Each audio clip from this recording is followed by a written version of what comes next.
4 साल उन्होंने इसी तरह बातचीत के लारे में गुजार लिए, वो 4 साल और इसी तरह गुजारना चाहते हैं। गवर्नमेंट को कोई प्रेशर नहीं है। मुझे वैसे तो बातचीत मुज़ाकरात ये बातें तो बड़ी हो रही हैं, मगर मुझे कोई इसका नतीजा नज़र निकलता नहीं आ रहा। गवर्नमेंट पे कोई इस वक्त प्रेशर नहीं है और प्रेशर बनाने के लिए सड़कों पे जो कई दफ़ा तशद्दुद करना पड़ता है, जो कि पीटीआई अक्लमंदी अभी कर रही है कि वो उनकी वो कैपेसिटी भी नहीं रहेगी और वो करना भी नहीं चाहते हैं। और बड़ी अच्छी बात है कि ये सियासी एक्टिविटी का होना, ख़ास तौर पे मैं समझता हूँ जिस तरह महमूद खान अचकज़ई जो है, ये तहरीक तहफ़्फ़ुज़ आईन पाकिस्तान, एक तो बड़ा मुश्किल किस्म का इन्होंने नाम रखा है, TTAP जो है, वो लाहौर की तरफ अभी गामजन है और 2-3 दिन रहेंगे, जो कि बड़ी अच्छी बात है कि पहले जो 70s 80s तक जो है 60s तक जो है दूर के KP से जो है वली खान, कराची से शाह महमूद जो है नूरानी साहब, फिर बजंजो साहब, ये तमाम लोग लाहौर आया करते थे, पेशावर आया करते थे और दूसरे सूबों में उतनी ही खलकत उनको दूसरे सूबों में, दूसरे शहरों में सुनती थी जितनी अपने सूबों में। सो इससे एक आपकी नेशनल पॉलिटिक्स को, मेन स्ट्रीम पॉलिटिक्स में जान पड़ती है। बस ये है कि पिछली दफ़ा जो सुहेल आफरीदी जब आए तो मैं समझता हूँ बहुत ओवर रिएक्ट किया पंजाब गवर्नमेंट ने, नहीं करना चाहिए था। उससे फिर सुबाइयत लसानियत बढ़ती है।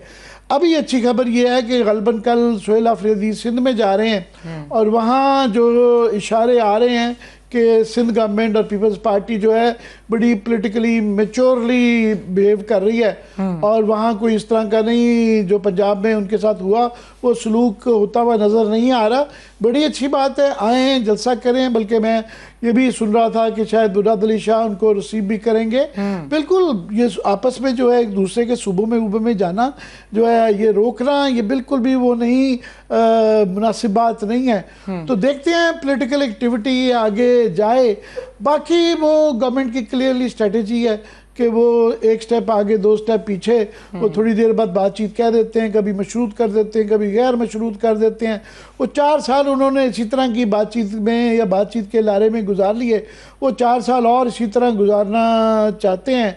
मगर कोई इस वक्त गवर्नमेंट को कोई प्रेशर नहीं है, ना प्रेशर ऑन द स्ट्रीट है, ना प्रेशर पॉलिटिकल प्रेशर है। सो देखें ये आगे किधर जाती है। अगर मेहमान आप हों तो मैं चाहता हूँ। आमिर साहब जी, मेहमान हमें थोड़ी देर में ज्वाइन करेंगे। आमिर साहब, ये जो आपने कहा कि गवर्नमेंट का एक बैक एंड फोर्थ एक चल रहा है कि वो 2 कदम आगे जाएंगे, 1 कदम पीछे हटेंगे, या 1 कदम आगे आएंगे, 2 कदम पीछे हटेंगे, इससे हो क्या रहा है?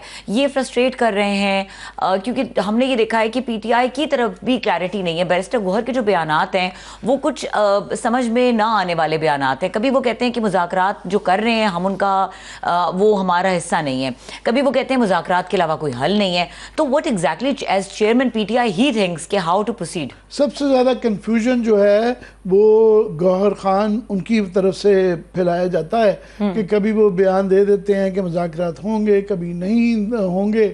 मजबूरी PTI की ये है कि उनकी जो कानूनी जो उनको चेयरमैनशिप दे दी गई हुई है, अगर तब्दील करते हैं, वैसे तो उनके चेयरमैन वो कानूनी उनकी वजह से जो गैप फिल उन्होंने किया हुआ है, वो बेंच वार्मर जो है कई सालों से है, उसके बावजूद PTI की जो वजह थी उनको रखने की कि PTI का एज ए पोलिटिकल पार्टी जो है वो इलेक्शन कमीशन से उसको पास कर दिया जाए, जो अभी तक पास नहीं हुई।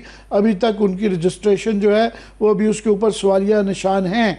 मगर आज उन्होंने थोड़ा सा अक्लमंदी का मुजाहरा किया है और उन्होंने कहा जी ये जो मुलाकात का बातचीत करनी है नहीं करनी, ये महमूद खान अचकज़ई साहब को इमरान खान ने जिम्मेदारी सौंपी है। सो वो फैसला करेंगे कि उन्होंने करनी है नहीं करनी है। तो ये देखते हैं कि क्या बातचीत चलती है।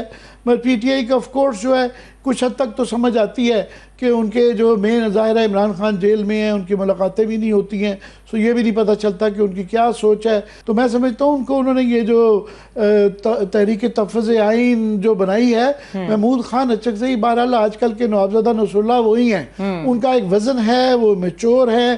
तो सुहेल आफरीदी पे तो पंजाब में बड़े उन्होंने सख्ती की, उन पे सख्ती करते वक्त 100 दफ़ा नवाज शरीफ या उनकी पार्टी सोचेगी। उनका कद काठ ज़रा ज़्यादा है और डिफरेंट भी है। जी बिल्कुल आमिर साहब, आपने बड़ी इंपॉर्टेंट बात